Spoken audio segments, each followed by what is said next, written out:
Filho de um mestre de obras e uma costureira, Cláudio Salvador Lembo, 83 anos, foi fundador do PFL, uma dissidência do PDS que integraria a nova república pós-ditadura. Entre outros dissidentes, o amigo Marco Maciel e Aureliano Chaves. Lembo foi o candidato a vice de Aureliano na disputa pela presidência da República em 89, a primeira eleição direta após a ditadura. Também pelo PFL, Lembo foi governador de São Paulo. Era o vice de Geraldo Alckmin, que em 2006 disputou a presidência da República pelo PSDB. Como governador, Lembo enfrentou ataques do crime organizado na região metropolitana de São Paulo. Ataques comandados pelo PCC, primeiro comando da capital, e dirigidos basicamente contra policiais.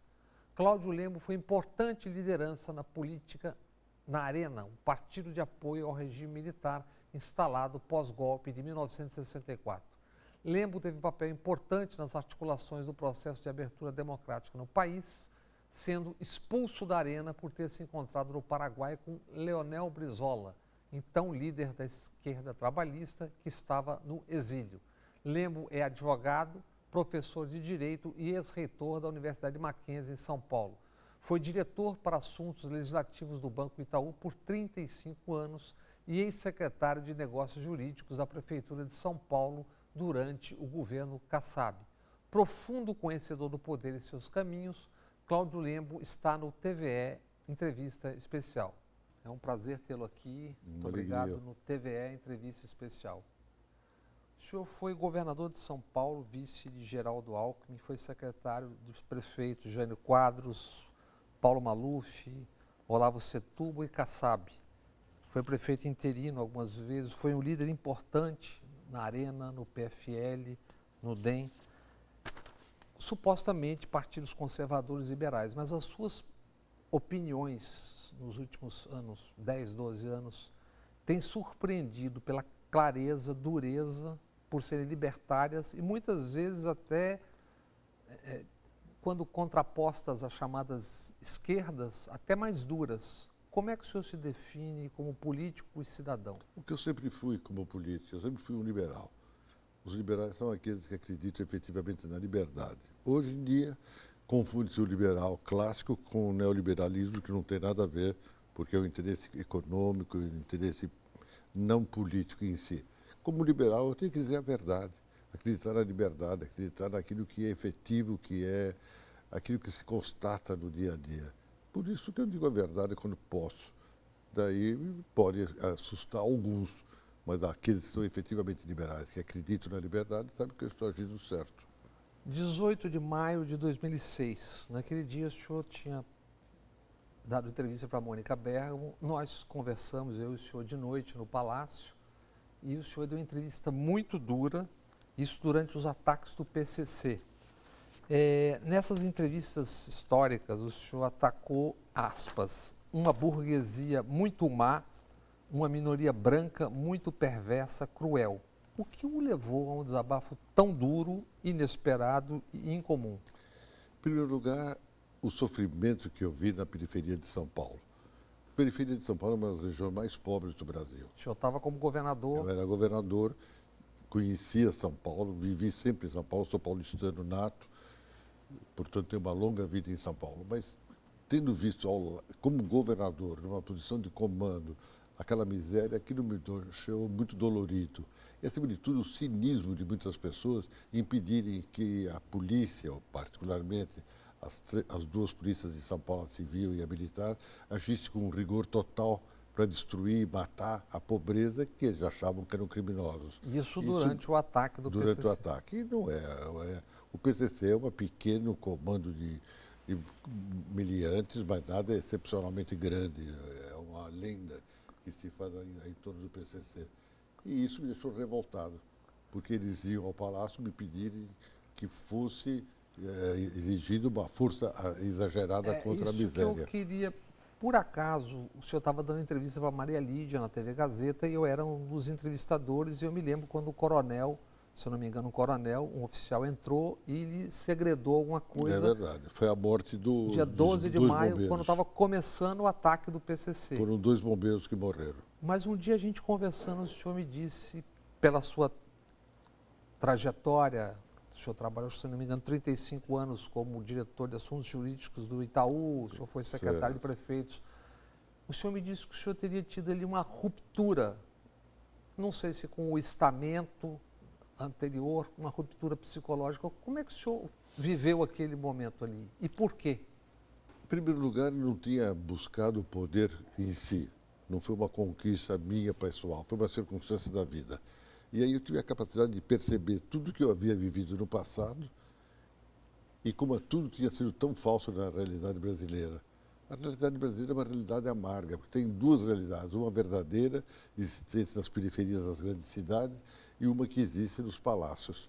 Isso que é o grande mal do Brasil. Tinha a lembrança dos palácios. Dos palácios. Isso me machucou e talvez psicologicamente criou realmente uma ruptura interior que me fez dizer toda a verdade daquilo que eu imaginava ser certo.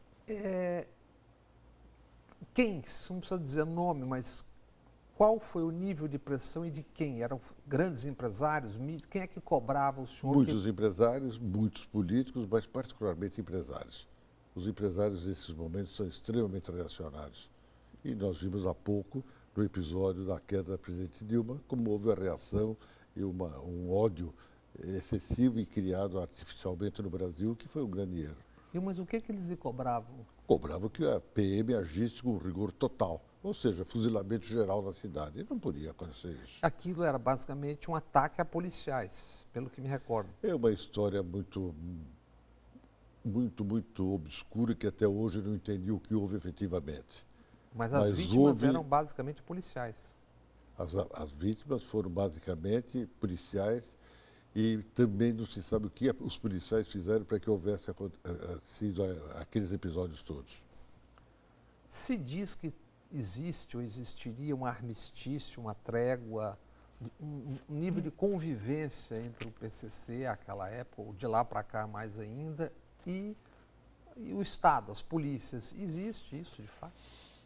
Eu não saberia dizer. Se há convivência, eu acredito, se puder ver, é entre o sistema penitenciário e o PCC.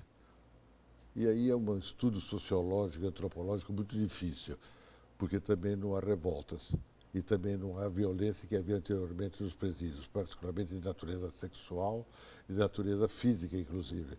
Então, eu não sei analisar à distância como cidadão o que aconteceu entre o PCC e as áreas estatais, o segmento oficial. Tá. O senhor disse naqueles mesmos dias, a bolsa da burguesia vai ter que ser aberta para poder sustentar a miséria social, pela qual é circularmente responsável. O senhor pedia mais empregos, educação, solidariedade, diálogo e reciprocidade. A bolsa foi aberta por 12, 13, 14 anos, depois foi fechada até com truculência. Fechou. O que nós tivemos e o que nós vivemos hoje? Eu acho que hoje nós estamos num momento muito difícil na história do Brasil, por dois motivos. Primeiro, porque não há esperança. E um povo sem esperança é um povo que morreu. Isso me deixa muito preocupado quanto ao Brasil em si e eu como brasileiro. Nós estamos sem esperança, um povo sem nenhuma esperança.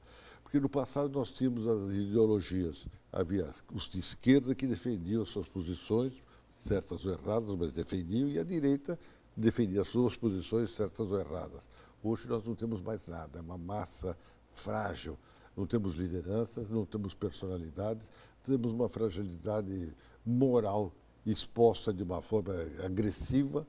Então o Brasil nesse momento vai muito mal e eu confesso que tenho uma grande preocupação para o futuro do Brasil nesses próximos anos. Não é pessimismo isso é racionalidade. Não é pessimismo, é analisar. Todos nós que olhamos o Brasil em torno de nós, a nossa realidade, os nossos salários, a nossa miséria na saúde, na educação, sabemos que as esperanças são mínimas nesse instante no Brasil. Óbvio, o país vai superar tudo isso. O Brasil é mais forte que alguns que quiseram destruir as esperanças brasileiras.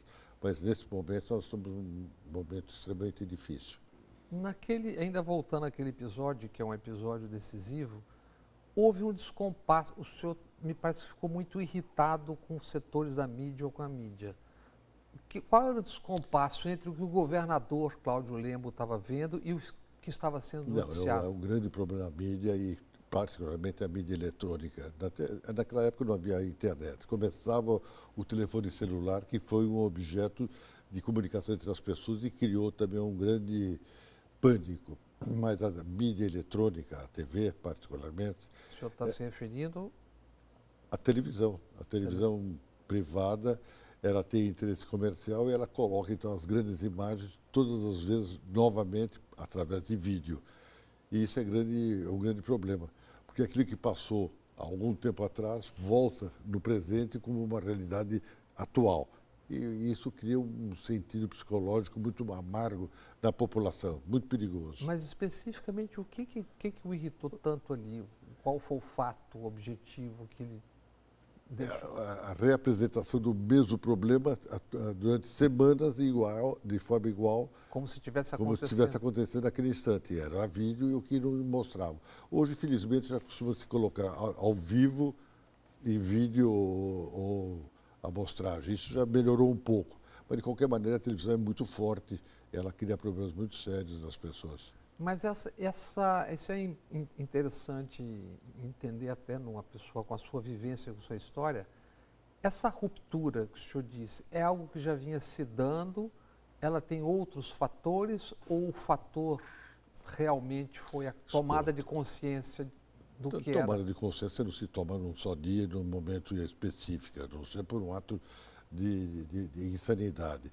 Claro que o ser humano que vive vai somando experiências e recebendo o mundo exterior. E depois ele trabalha, ele processa e percebe que nós estamos vivendo em momentos extremamente difíceis e que tem que ter uma solução efetivamente profunda do que está acontecendo no país. O senhor se referiu ao PCC, essas organizações, como uma pequena organização ou menor do que dizem que seria. Mas eu acho que é constatável que organizações várias hoje ocupam centenas, se não já milhares de territórios, cidades. Sim, com muitas denominações. Com muitas denominações, quer dizer... Não serão criações artificiais também? Também não podem ser criações artificiais? Artificiais...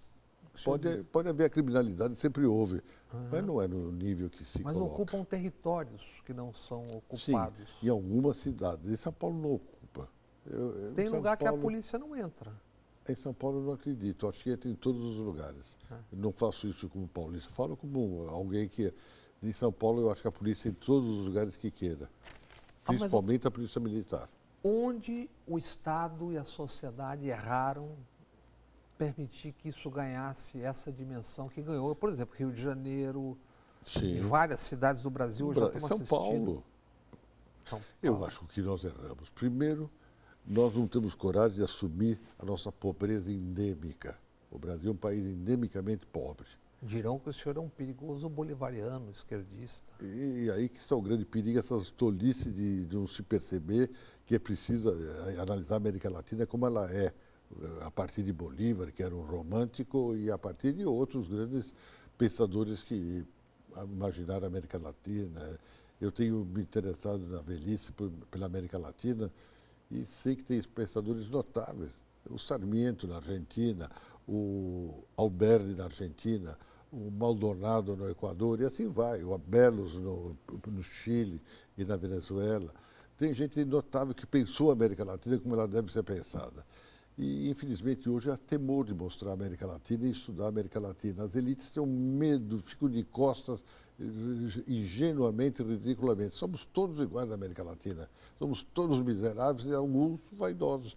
Sempre teve a elite, a senzala e a elite da América Latina. Isso é grave. Sempre houve o crioulo dos espanhóis e o mameluco, aquele autóctone, aquele que nasceu na terra. Isso é grave. Temos que pensar em somar, fazer solidariedade, que não houve. Precisa abrir a bolsa. Se não se fizer uma reforma tributária como deve ser feita, o país será sempre essa miséria e essa falsidade. O senhor que convive tanto com o que o senhor mesmo chama de burguesia, que conhece tanto por... Convivi. Conviveu tanto, porque dali por diante o senhor foi... Eles se afastaram. Eles se afastaram. A denominação os afastou. Eles se afastaram. O que é a cabeça da elite brasileira no cotidiano, o que é? Era, na verdade, mercantilista ainda. Sem generalizar, mas se referindo a essas pessoas ou esses grupos aos quais o senhor se refere. Eu diria que o brasileiro é, acima de tudo, mercantilista. Vem da nossa raiz portuguesa e nós somos patrimonialistas e mercantilistas. O que é um patrimonialista, para quem eventualmente não esteja... Quer usar o Estado para si próprio, usar o Estado como instrumento de acesso à riqueza, mas não se preocupa com o entorno. É só ele, aquele que quer amealhar, e eventualmente sua família. São famílias, mas não a sociedade como um todo. O brasileiro não tem sentido de coletividade. É isso que eu acho. E precisa haver. Se nós não pensarmos dessa forma, nós vamos ter sempre um país com conflitos muito grandes, se não físicos, reais, mas ao menos emocionais, o que é grave. Mas se eu ver nesse estágio do Brasil, do ponto de vista educacional, e quando eu digo educacional não me refiro apenas à escola, me refiro a tudo, mídias, etc. Sim, claro. A possibilidade de darmos um salto? Não, não vai se dar salto. Eu não acredito em salto, eu acredito em evolução. Eu acho que estamos evoluindo. Acho que uma série de elementos fazem com que o brasileiro passe a pensar. O próprio sofrimento. Eu acho que o sofrimento que todos nós temos, uns mais, outros, de ordem econômica e de ordem pessoal, faz com que o brasileiro vá ter que pensar. Ele não vai poder continuar elegendo imbecis e ladrões. Ele vai ter que pensar. A não ser que ele queira se autoexterminar. Eu não creio que nós, brasileiros, queremos nos autoexterminar. Temos que pensar antes de votar. Esses imbecis e ladrões o senhor localiza basicamente em algum, ou está espalhado? Estão bem localizados, muitos em Brasília e por todas as províncias da Federação. Todo o Estado da Federação tem seu imbecil bem-sucedido. É notável o Brasil. Bem, agora a gente vai fazer um intervalo e voltamos daqui a pouquinho no TVE Entrevista Especial.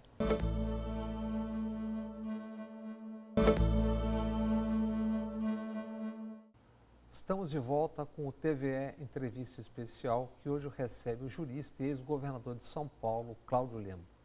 O senhor acha que ainda tem sentido, depois de falarmos de organizações criminosas, etc., e tráfico, o senhor acha que ainda tem sentido essa política antidrogas que o Brasil segue executando com essa pilha de mortos? Eu tenho tido uma preocupação muito grande sobre o tema. Tenho pensado excessivamente sobre o tema. Confesso que eu sempre achei que deveria se combater a droga. Hoje, em função da difusão que aconteceu na sociedade, praticamente na juventude, eu imagino que devemos pensar em novas políticas. E talvez ele tenha que usar direito comparado, irmos ao Uruguai, é uma experiência pequena, não sei se alvissareira ou não. Os uruguaios nem todos estão contentes, mas há uma experiência. Portugal e outros países da Europa. A Holanda retroagiu, mas precisaria se pensar. Nós estamos muito fechados em dogmas brasileiros e acho que temos que repensar o tema. O senhor está se referindo a alguma espécie de legalização. Exatamente, pensar onde se com teria equilíbrio. Tipo, imposto, cobra na farmácia para tratar esses milhares de zumbis que estão pela cidade. Como o Uruguai tem feito.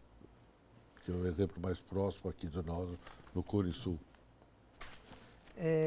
O senhor é um jurista, é um advogado experimentadíssimo, é um político muito vivido. Como o senhor vê a chamada Operação Lava Jato e suas decorrências? Sua pergunta é muito difícil de ser respondida. Alonga-se. Em primeiro lugar, obviamente que é a jurisdição brasileira que está sendo exercida. Mas me preocupa muito o exercício da jurisdição brasileira por um único juiz de primeira instância. Particularmente um juiz que já demonstrou que tem posição. Isso me preocupa demais. Tem posição, que o senhor diz o seguinte? Uma posição político-partidária. Tem um lado. Ele tem um lado. Isso me preocupa muito.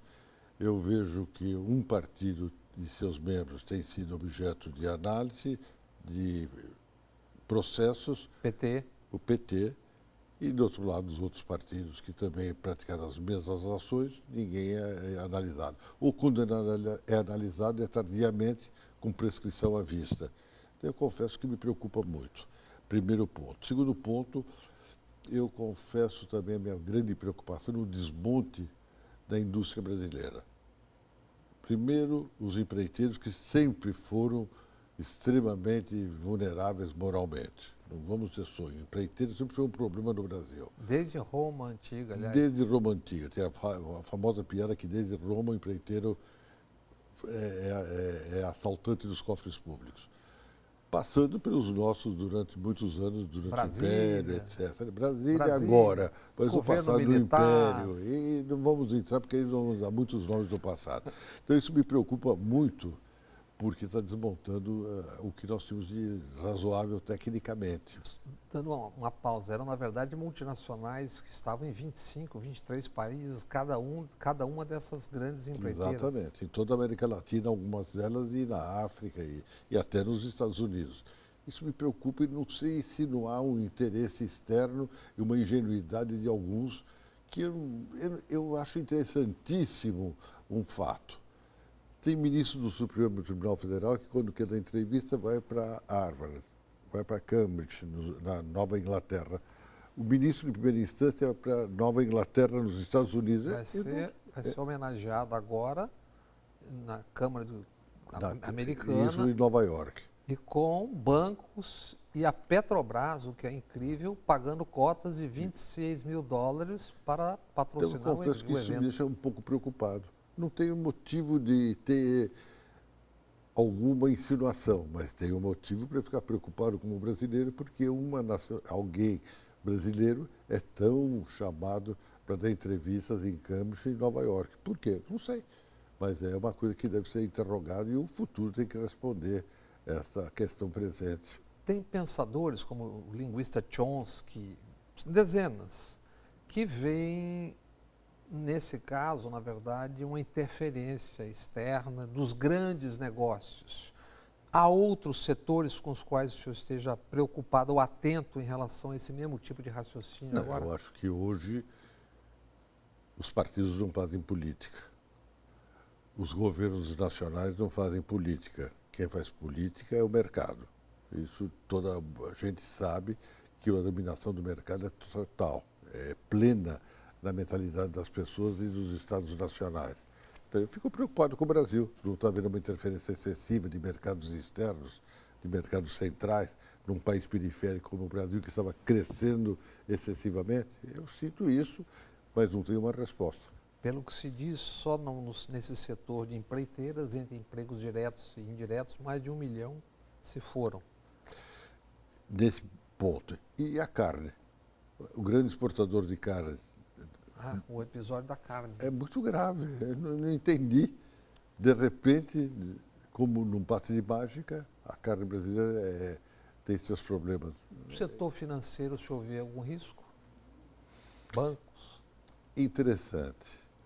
Ele foi preservado até agora. Mas começa a se ver nos grandes jornais muita crítica ao setor financeiro. É estranho. Ele efetivamente ganhou, e muito com os seus spreads, mas de qualquer maneira é um setor muito sólido, com dois grandes bancos brasileiros e 2 bancos estatais brasileiros, portanto 4 grandes bancos brasileiros, e passou a ser objeto de uma certa pressão. É também interessante. Era o último setor que não tinha sido atacado. Ou seja, o Brasil não é uma ilha isolada Ao dos contrário. movimentos geopolíticos do planeta. Claro que não. E está sendo visto isso para quem tem olhos de ver. Tá. Objetivamente falando, como o senhor vê a atuação de alguns personagens que estamos falando deles, que estão todos os dias na mídia? O juiz Moro, o juiz Breta, o procurador Dallagnol e esses procuradores vários de Curitiba. Não estamos descurando da necessidade de se apurar a podridão do sistema político, partidário, empresarial do Brasil, que é uma constatação. Mas como o senhor vê a atuação? 2 pontos.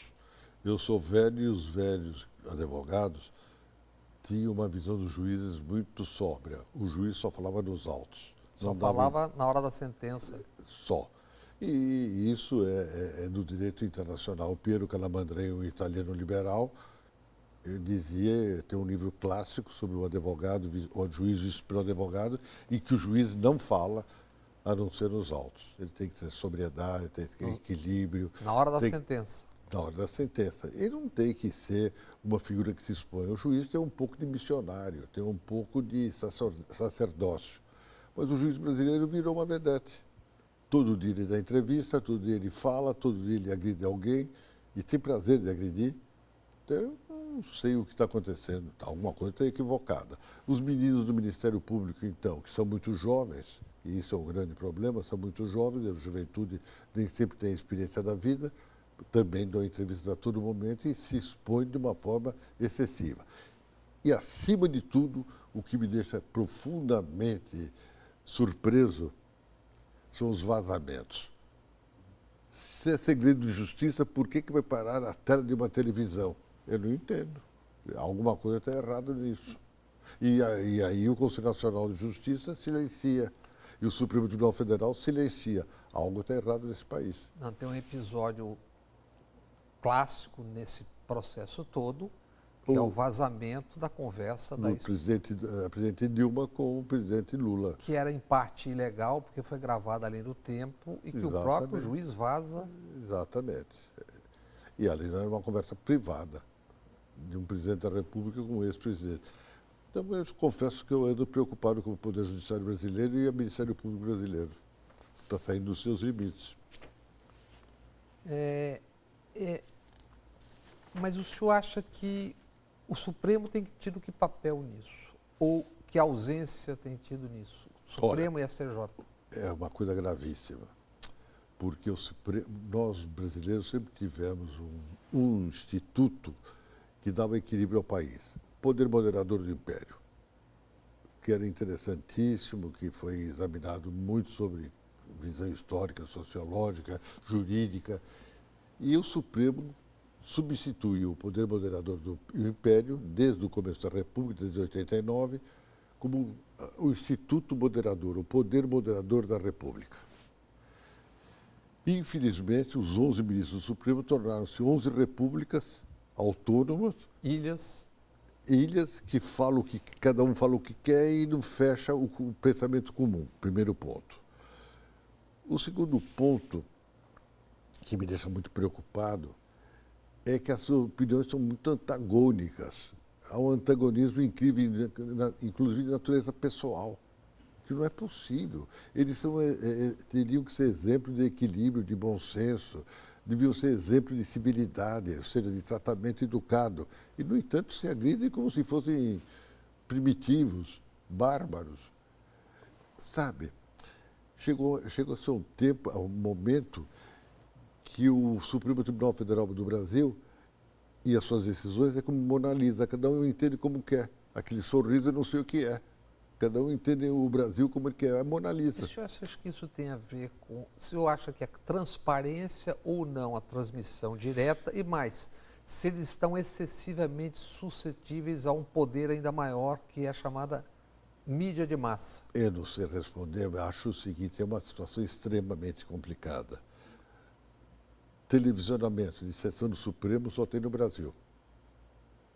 É como a jabuticaba. Só tem no Brasil. Agora, é bom ou mal? É bom porque a cidadania já sabe que os ministros são 11 seres humanos, não são deuses. São seres humanos como nós, que falam tolices e falam coisas sábias. Isso já é muito importante. Sabe-se o pensamento até político de cada um, porque a TV é uma coisa infernal, porque ela vai na alma das pessoas. Agora, será que é tão bom se os americanos não têm segredo nas suas decisões? A Alemanha é secretíssimo, é uma coisa, conheço a teoria da Alemanha, é muito secreto, muito fechado. Outra coisa, não tem voto vencido, aqui tem voto vencido, então o voto vencido ele se sente heróico, é heróico mesmo o voto vencido, mas não para o grande público, devia ser no interior do comitê que funciona. Essa transmissão, então, tudo isso tem que ser pensado. Essa transmissão eventualmente os deixa muito suscetíveis ao poder hegemônico, midiático. E a vaidade. Nós, seres humanos, somos muito movidos pela vaidade. O ser humano é profundamente vaidoso e gosta de aparecer. A TV permite que ele apareça, ele sabe que está aparecendo na televisão. Um dia um ministro me disse, eu preciso trocar todo dia de gravata porque eu vou para a televisão. Foi o ministro que me disse isso. Portanto, eles devem ter muita vaidade pessoal, inclusive de gravatas. Como advogado, como jurista, como é que o senhor vê a condenação do ex-presidente Lula no caso do famoso triplex? Eu vejo sobre dois aspectos. O aspecto político, uma tristeza profunda. Porque o presidente Lula foi uma figura que nasceu numa greve que eu participei como representante de um partido político, Partido Popular, do Tancredo Neves. Eu fui como representante do partido porque ninguém queria ir. E naquela época, eu nunca esqueço, na Vila Euclides, que já está esquecida, mas eu não esqueço, sobrevoava a Vila Euclides um helicóptero do Exército para assustar quem estava reunido, com uma metralhadora aparecendo, inclusive, mas não ia atirar, não havia interesse em atirar e nem fariam isso. O militar brasileiro tem muito bom senso, muito mais que os paisanos, diga-se de passagem. Então o helicóptero passava lá por cima da Vila Euclides. 40 anos depois daquele episódio que era heróico, o Lula era uma figura que estava rompendo os privilégios, rompendo um passado colonialista amargo do Brasil, eu vi um helicóptero levando ele, Lula, presidente da República, preso para a Polícia Federal de São Paulo e para Curitiba. Isso me deixou muito triste. É a percepção histórica. Histórico, muito triste. Eu nunca pude imaginar um presidente da República do Brasil preso. Eu sabia a história do Washington Luiz exilado, sabia a história de Getúlio morto no suicídio de uma forma heróica. Collor. Collor. Collor não é herói. Collor é uma figura menor da história. Por favor, você não atrapalhe as minhas figuras históricas. O Collor, e ver o Lula preso me deixou muito triste.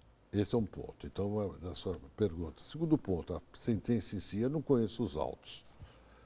Mas como advogado velho, eu não vejo nenhum sentido formal em condenar o presidente pelo aquele maldito apartamento, aquele triplex vagabundo, porque ele não comprou. Ele teve a ingenuidade de ir visitar o apartamento. Se queriam oferecer o apartamento ou não oferecer, não tem prova.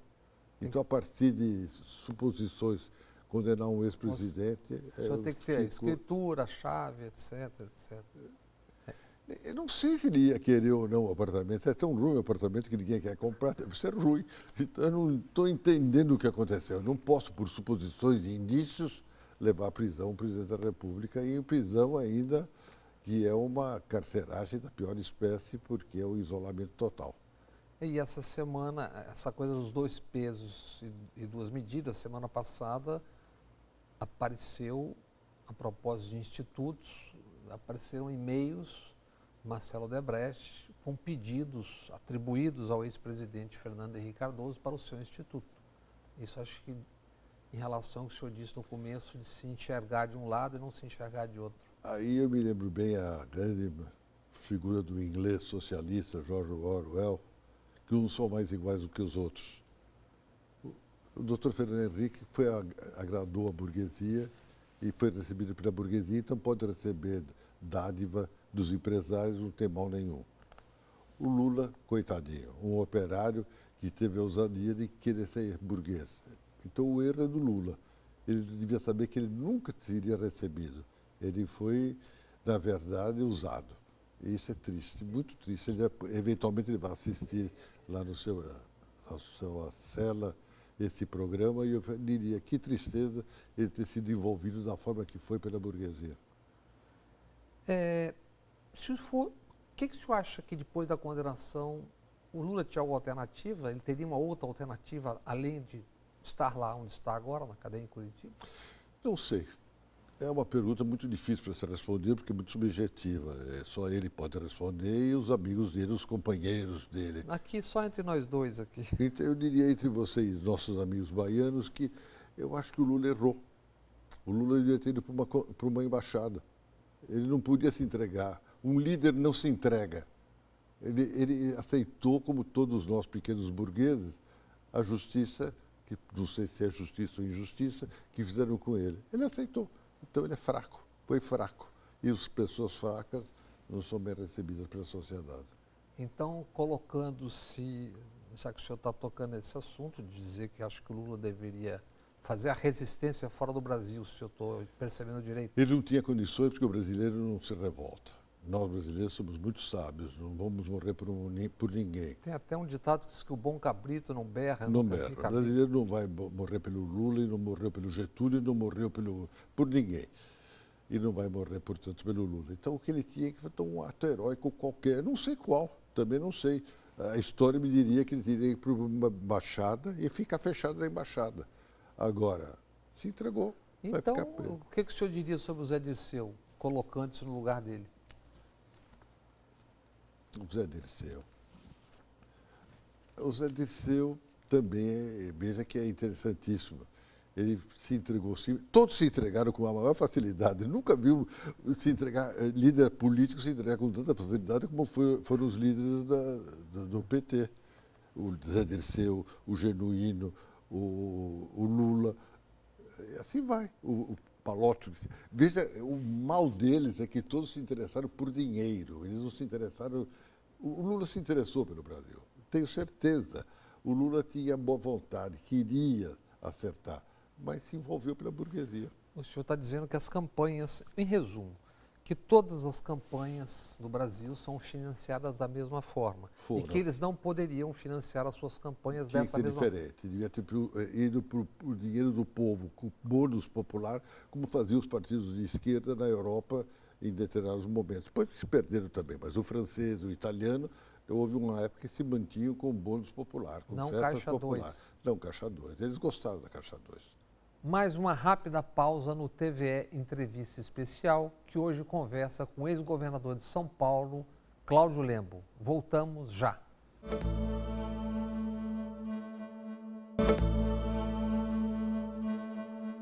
Estamos de volta com o TVE Entrevista Especial, que hoje recebe o professor e jurista, que também foi governador de São Paulo em 2006, Cláudio Lembo. O senhor vê a perspectiva de mais alguma intervenção, Brasil afora, em outros estados, e isso poderia ameaçar as eleições este ano? Tenho medo. Tenho temor, porque você vê, no Pará nós estamos com uma crise policial muito grande, agora, nesse momento.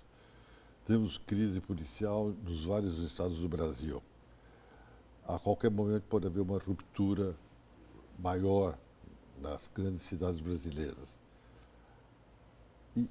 E aí a minha preocupação é que não os militares em si, mas os paisanos, os civis, aproveitando a situação, possam decretar um estado de defesa. O senhor está se referindo ao presidente Temer. Ele ou o grupo dele, ou pessoas próximas a ele, ou quem seja. E isso pode acontecer eventualmente. É uma hipótese amarga, mas nós temos que ter sempre ela presente, porque houve intervenção direta no Rio de Janeiro, que me parece que tem sido muito amarga. E o Exército não ingressou como se imaginava. É bom que as pessoas não têm percebido a intervenção no Rio de Janeiro.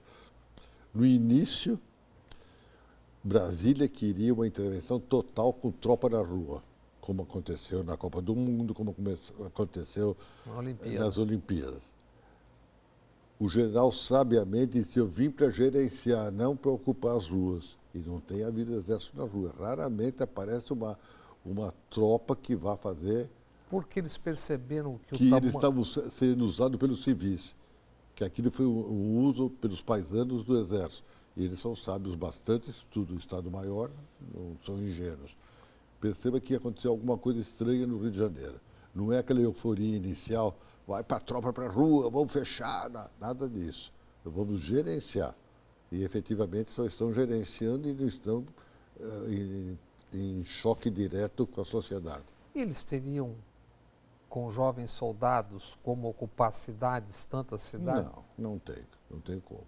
O senhor vê a hipótese de uma intervenção mais ampla do que essa que nós estamos tendo agora no Rio de Janeiro? E mais, os militares têm hoje apetite e condições objetivas para fazer isso? A sua pergunta tem várias variáveis, muitas variáveis. Primeiro, o militar é, acima de tudo, patriota. Se existe alguém patriota, você pode dizer que o patriotismo é uma coisa superada, é do século XIX. que as nações já não existem, assim, acabamos de dizer que o mercado domina todos os estados nacionais. Mas o militar ainda é o velho patriotismo de acreditar no Brasil, acreditar na bandeira, acreditar nos valores, acreditar até no catecismo positivista ainda, como se estivesse com o Benjamin Constant proclamando a República e o Deodoro em cima do cavalo. Então, eu acho que os militares acreditam no Brasil e eles estão muito preocupados com o Brasil. Não tenho tido contato nenhum com o militar, mas tenho certeza, pelo conhecimento do passado, mas mudou muito o Exército também, particularmente o Exército, que eles têm o interesse pelo Estado Nacional Brasileiro. Isso eu não tenho dúvida. Esse é o primeiro ponto da sua pergunta. Segundo ponto, eu creio que eles não têm apetite de participar de um golpe militar, porque sofreram demais. Eles tiveram que recuar nos anos da redemocratização, recuaram para o interior dos quartéis e foram muito agredidos por aqueles que os apoiavam um dia antes. Isso que é doloroso. Chamada elite empresarial, etc, etc. Exatamente. E os meios de comunicação que os apoiavam um dia antes, no dia seguinte fizeram grandes documentos mostrando que tinham sido sempre democratas. Um cinismo nacional brilhante. Os meios de comunicação. Os meios de comunicação. E o terceiro ponto que eu acho ainda sobre os militares é que eles ainda são queridos pelo povo. Eu não tenho dúvida que se alguma coisa o povo ainda acredita e tem um certo respeito, é pelo militar e sua farda. Então eu não sei o que pode acontecer. Lula preso, se continuar preso, quem o senhor acha que tem chances reais? Ciro, Marina, Joaquim? Olha, confesso que tenho analisado os candidatos todos, não vejo ninguém empolgando a sociedade.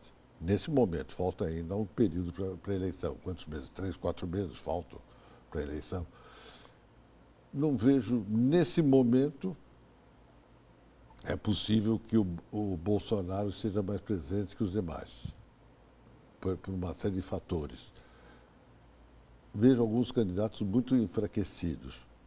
Por exemplo? O Geraldo Alckmin é um. O Geraldo Alckmin ficou fechado em São Paulo, não conseguiu se tornar uma figura nacional, não está crescendo como devia nas pesquisas. Então, eu acho uma figura que está numa posição muito lateral, muito marginalizada. A Marina Silva acho que já falou o que tinha que falar. Agora as árvores não respondem mais. Ah, o quê? As árvores não respondem mais. Isso é coisa de magia, e a magia tem um período não tão grande. Então, eu não acredito. O Ciro é inteligente, mas é muito vulcânico, e o Brasil não tem vulcão. Deus não nos deu vulcão, felizmente. Deu outras coisas, mas não deu vulcão, é aquela piada famosa. Não é? Joaquim.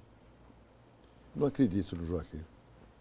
Ele é muito nervoso, muito tenso, e o povo percebe isso no político. Mas pode acontecer dele crescer. Ele pode crescer. E o PT? Vejo o PT numa situação muito dramática. O PT sempre girou em torno de uma figura, e é ruim girar em torno de uma figura. É o populismo. E o populismo sempre é um fim mau. O PT teve um mau fim porque só tinha um líder, não tinha dois, não tinha três, não tinha um coletivo. Era um homem. O homem decidia tudo. Olhava, vai ser esse candidato, aquele não vai ser, etc. Então, eu acho que o PT hoje não tem candidato. E não quer apoiar ninguém, porque quer ter hegemonia.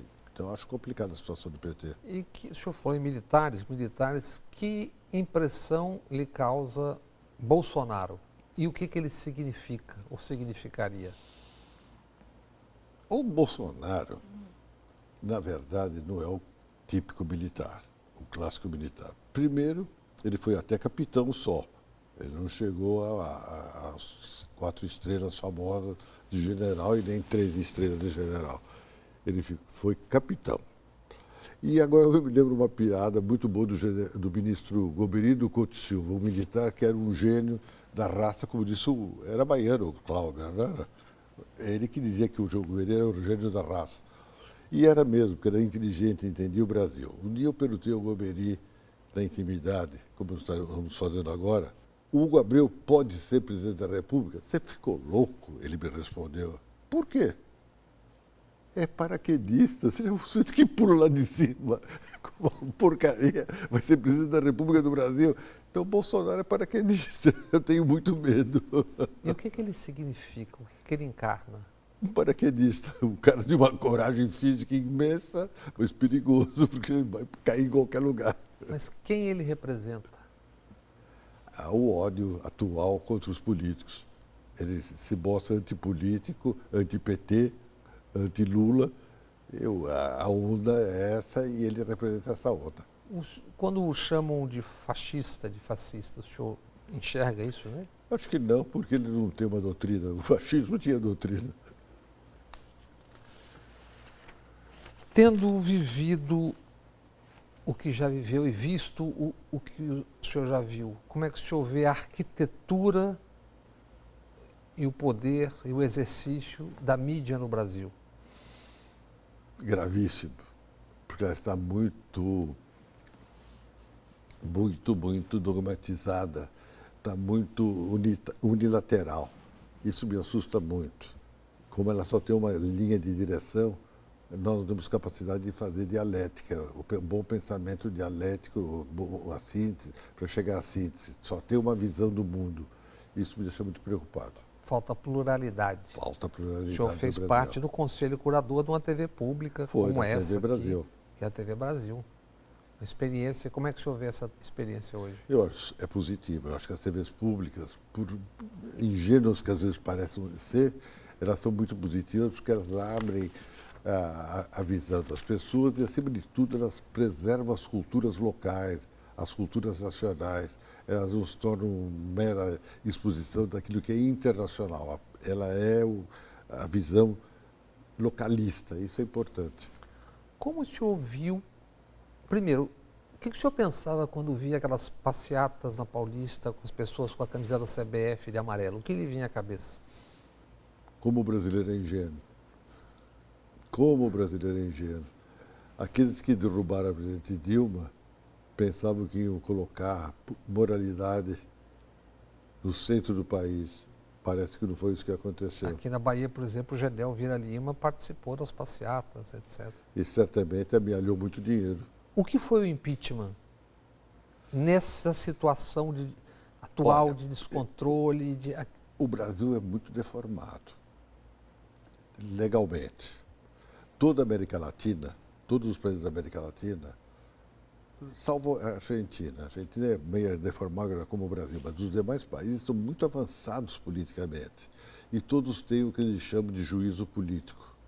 O juízo político é a sociedade retirando, fazendo recall, a chamada de quem está no poder. Mas não alguns, a sociedade. Ou então o próprio parlamento, porém, porque a pessoa não tem mais capacidade de administrar, porque a pessoa já não tem um respeito da sociedade, então é afastado. Tudo bem, é violento, mas é dentro da legalidade. O Brasil foi absolutamente imoral, porque o impeachment da presidente Dilma não tinha crime de responsabilidade. Ela podia ser má administradora, eventualmente. Tira-se no voto. É? Se tira no voto. Tira no voto. Ela podia ser antipática, não ser simpática. O Marcelo Odebrecht não gostar dela. Esse é o problema, mas não tinha crime. Então não podia ser afastada. Tanto que o próprio Senado teve vergonha, o próprio... De caçá-la. De caçá-la. Ela tem direitos políticos preservados. Foi a demonstração da fraqueza dos políticos que não tiveram coragem de ir até o fim, porque ela não tinha culpa. Essa decomposição que se percebe claramente com cada juiz dizendo e fazendo como quer, primeira instância, agora mesmo, semana retrasada, semana passada, juiz desobedecendo uma decisão do Supremo. Isso tem a ver com o impeachment, quer dizer, o impeachment é a pedra angular, a presidência. Se você tocou no executivo, pode se tocar em tudo? Eu acho que é muito grave. O impeachment foi uma violência. Toda violência contra a legalidade leva a consequências, a fragilidade de todos os segmentos. Foi o que aconteceu. Eu tenho um episódio que me deixa muito amargo. Sérgio Cabral é um malandro, típico malandro, conhecido malandro. irresponsável. Sabia-se que era já em 2010, mas tinha a Copa do Mundo, a Olimpíada e negócios para faturar. Desde que nasceu, é malandro. Ele nasceu, é malandro, é de DNA. O pai dele, coitado, está muito mal e, além do mais, pensava em música popular, etc. Mas era do Pasquim, fazia aquelas piadinhas de mau gosto que destruíram muito o Brasil. Mas tudo bem. Mas eu tenho uma coisa que o Sérgio Cabral me deixou muito também amargurado. Foi ele de algema de calceta, algema de pé, calceta. Desde o Império não se usa mais. A Polícia Federal usou. Não podia. O Supremo tem uma súmula dizendo que não pode usar algema quando não é perigoso. Prenderam o Daniel Dantas. Ali não pôde. Lá não pode. Agora, não podia fazer isso. Aquilo foi humilhação. Aquilo foi pedido por alguém para fazer aquela humilhação. Aquilo não pode. O ser humano não pode ser humilhado. Isso é violência contra os direitos humanos, da dignidade da pessoa, de qualquer imbecil ter o respeito da pessoa humana. É um absurdo. E tem súmula do Supremo. Então, quem vale a súmula do Supremo? O que vale o Supremo? Que não tomou atitude nenhuma contra aquela violência. Como o senhor vê a relação da elite econômica de São Paulo, do Sudeste, com o Nordeste, com o Norte? A relação econômica e o olhar. Eu acho que no passado houve um pouco mais de posições antagônicas. Hoje não. Acho que o Brasil hoje está bem uniformizado. Piorou, melhorou, eu não sei nem decidir, mas acho que o Brasil hoje está muito mais coeso. Não há mais uma divisão setorial do Brasil. Ele se Mas tem integrou. um olhar. Sempre haverá, é normal, a fonética é diferente, isso faz com que possa ter... Às vezes de parte a parte. De parte a parte, mas não é como no passado. Não existe mais separatismo nenhum no Brasil. Tem brincadeirinha lá no Rio Grande do Sul, mas aquela brincadeira daqueles colonos alemães, brincadeira. Mas o Brasil se tornou muito mais íntegro. Um tema do momento, privatização, como é que o senhor vê? Privatização da Eletrobras, vendas do pré-sal e agora a negociação para a venda da Embraer. Olha, eu sou de uma época que havia orgulho de criar uma indústria nacional. Eu convivia um pouco com o presidente Ernesto Geisel e ele tinha um profundo orgulho de poder criar uma infraestrutura brasileira. E nós brasileiros tínhamos orgulho de que estávamos construindo a Embraer, a Petrobras. A Petrobras é uma conquista do nosso povo notável. Eu sou da época que os estudantes do Largo de São Francisco, que é a Faculdade de Direito de São Paulo, construíram com as suas próprias mãos uma torre de petróleo, o petróleo é nosso. De repente, alguém que não é meu parente, se diz parente, vende todo o pré-sal, que é uma conquista nossa, uma conquista notável, científica dos brasileiros. Os ingleses não conseguiram no Mar do Norte o mesmo sucesso que nós tivemos aqui no Atlântico Sul. Então eu pergunto, será que essa gente está certa ou eles estão vendendo o que o Brasil tinha, o que é o produto do trabalho, da angústia, do sofrimento de gerações de brasileiros? Estão sendo vendidos como se fosse sapato velho? Não é possível, alguma coisa está errada. Óbvio que estão vendendo a nacionalidade e ninguém diz nada. Todo mundo aceita, acha que maravilhoso, é o mercado que quer. Não tem nada disso. Precisa ter empresa estatal, tem que haver controle. Não pode haver uma Petrobras de ladrões, mas também não pode haver uma Petrobras privatizada e de ladrões externos. Estou começando a ficar muito preocupado. A propósito, como o senhor vê o governo Temer? Eu não vejo o governo, portanto não posso responder. Vamos fazer uma rápida pausa no TVE Entrevista Especial, que hoje recebe o professor e jurista Cláudio Lembo. Voltamos já.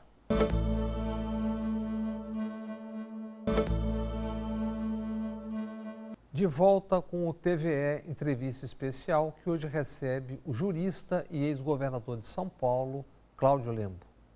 Como avaliar uma dinâmica econômica que tem ao mesmo tempo 14 milhões de desempregados, vendendo pedaços do país, como a gente falou há pouco, E, ao mesmo tempo, comemorando pequenos índices de crescimento. Eu não vejo crescimento nenhum. Mas é o que a gente ouve. Ao contrário, os últimos números são extremamente amargos e mas eles negativos. anunciam como se fosse. Houve um momento em que se falava euforicamente no crescimento, voltamos a... E aí tem um ponto básico.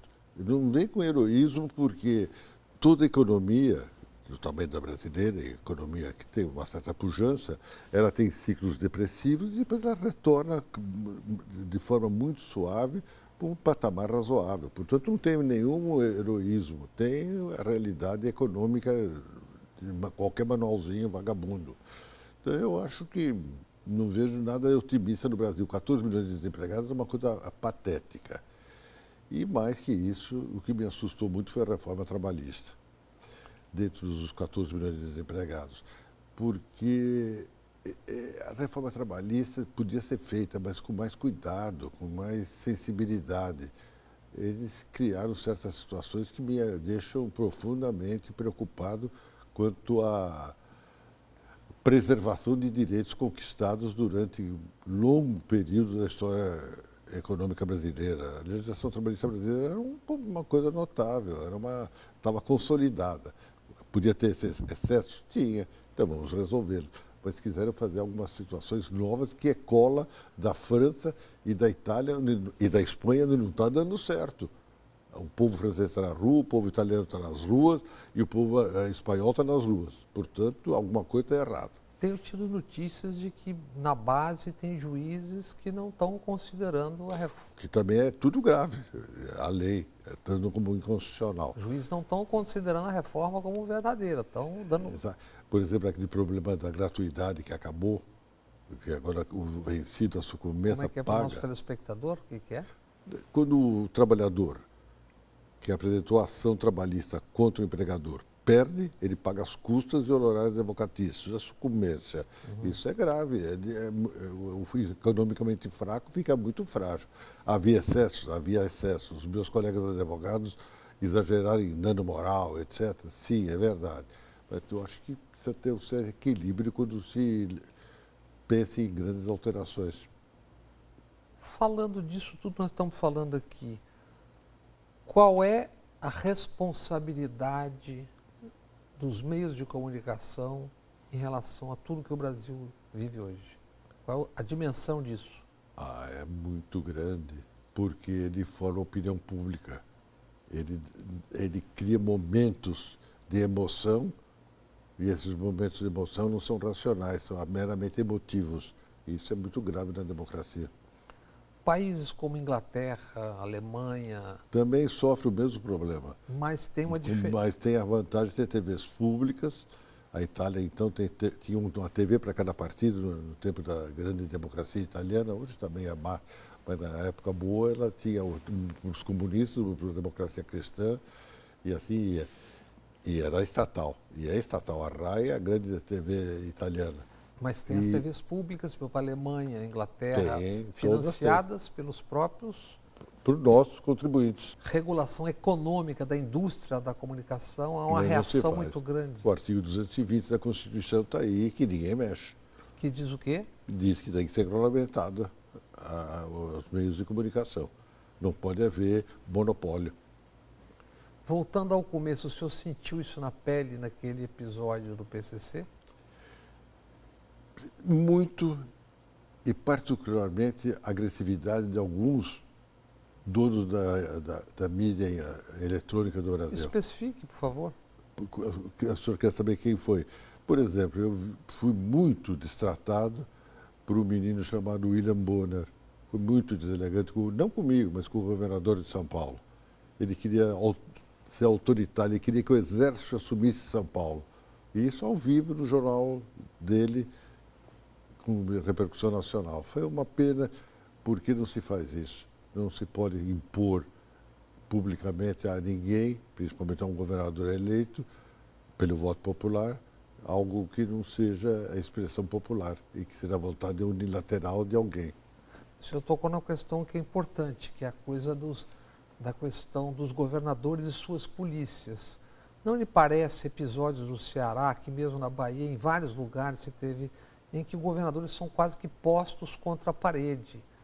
As PMs não viraram, de uma certa forma, uma espécie de guarda pretoriana, um poder extraordinário? Não. Porque tem uma visão de defesa da propriedade do Estado, mas não aquela visão de atendimento ao cidadão. As PMs têm hierarquia. Quando acontece algum episódio, porque também deve ter culpa da autoridade. Porque a PM sempre tem hierarquia, tem disciplina e ela costuma ser bastante cívica. Pode acontecer que as PMs, por vezes, tornam-se corporações fechadas. Aí é perigoso. Tem contaminação, as milícias do Rio de Janeiro, por exemplo, tem uma contaminação evidente. Das PMs, mas a PM, a do Rio eu não conheço profundamente. Sei que a Polícia Civil do Rio é muito boa. Eu não sei a PM, sinceramente. A de São Paulo, a PM é muito boa. Tá. O senhor, se eu não me engano, também sentiu ali a falta, naquele episódio, do apoio do PSDB, em especial do ex-presidente Fernando Henrique Cardoso. Eu me lembro do senhor, em conversas nossas, o senhor se referindo. Mas esse senhor não apoia ninguém, só apoia a si próprio. Ele acaba de lançar agora um livro... que ninguém vai ler. Qual é a grande figura com quem o senhor conviveu, se viu na política brasileira nesses seus 83 anos? Aí tem muita gente boa.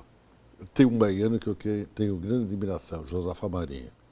Gostava muito do Josafá Marinho como homem culto, constitucionalista de bom nível, equilibrado, bom senso, um homem realmente como não há no presente. O senhor citou um baiano, eu me vejo levado a citar um outro baiano que o senhor conviveu, tanto na Arena, como no PDS, como no PFL depois, que é o ex-governador Antônio Carlos Magalhães. Como eram suas relações? Como é que o senhor citava? Normais durante muitos anos, sem nenhuma intimidade e nenhuma agressão.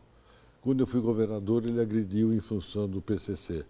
E o que é que o senhor... Aí eu respondi muito duramente e aí tivemos um atrito. Nos traduza os diálogos, por favor. O diálogo era o diálogo inevitável. O Antônio Carlos Magalhães, ele era senhor de engenho, eu era da senzala, é uma questão óbvia, e aí ficou claro. Agora, tem mais gente. Um homem muito honrado, extremamente honrado, Aureliano Chaves. Ele podia não ser um brilho intelectual. O Aureliano Chaves. O senhor foi candidato a vice dele na eleição de 89. Era um homem absolutamente honrado e patriota. Acreditava no país, acreditava nos valores nacionais. Quem mais? Tem mais gente boa. Os militares você não quer, você pediu civis. Militar, eu acho Ernesto Geisel a grande figura. Quem? Ernesto Geisel. Foi um homem que redemocratizou o país, tinha coragem e era patriota. Acreditava no Brasil, acreditava numa industrialização. O que o senhor pensa verdadeiramente da ditadura? O senhor acha que é necessário ditadura? Não acho que a ditadura seja necessária. Porque, Mas, 64, na verdade, vem impulsionada por mídias e empresários. Principalmente empresários, né? Quem fez 64 foram os empresários, não foi o povo. O povo, quando muito, mesmo a classe média que derrubou a Dilma. Ela é perigosa, ela é muito competente. A mesma classe média que derrubou a Dilma fez 64. Fez 64. Junto com os empresários também.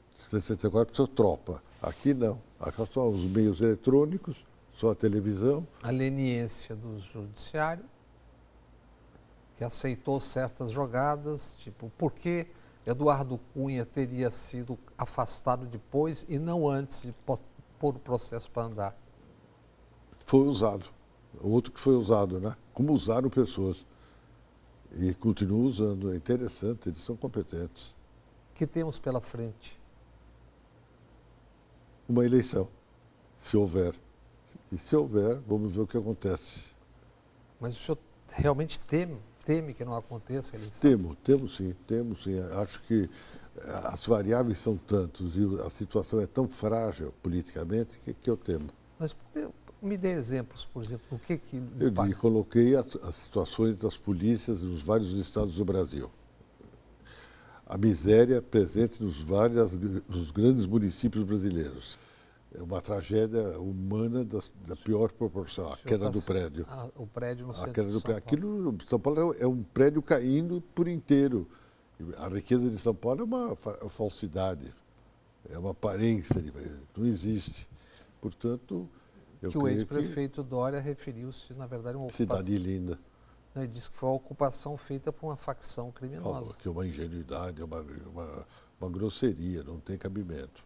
O senhor acha, a propósito, falando de São Paulo, que ele tem chance de se tornar governador de São Paulo? É complexo, não saberia responder hoje.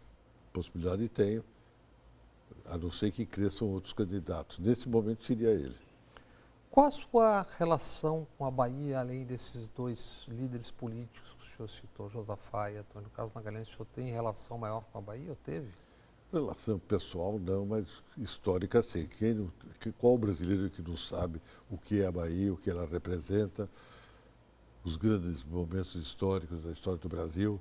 Vencemos um português, o general Madeira. Aqui então começou a nacionalidade efetivamente.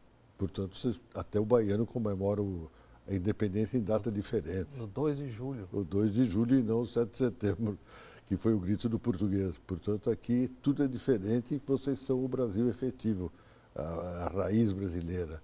Vocês têm uma obrigação de salvar o Brasil e ajudar a gente a recompor, a partir da história da Bahia, o futuro do Brasil. Muito obrigado pela sua presença aqui na TVE, que é a TV pública do povo baiano. Muito obrigado, digo eu. Agradeço muito. E obrigado a você que acompanhou esse TVE Entrevista Especial. E continue com a gente. A TVE é sua, é da Bahia.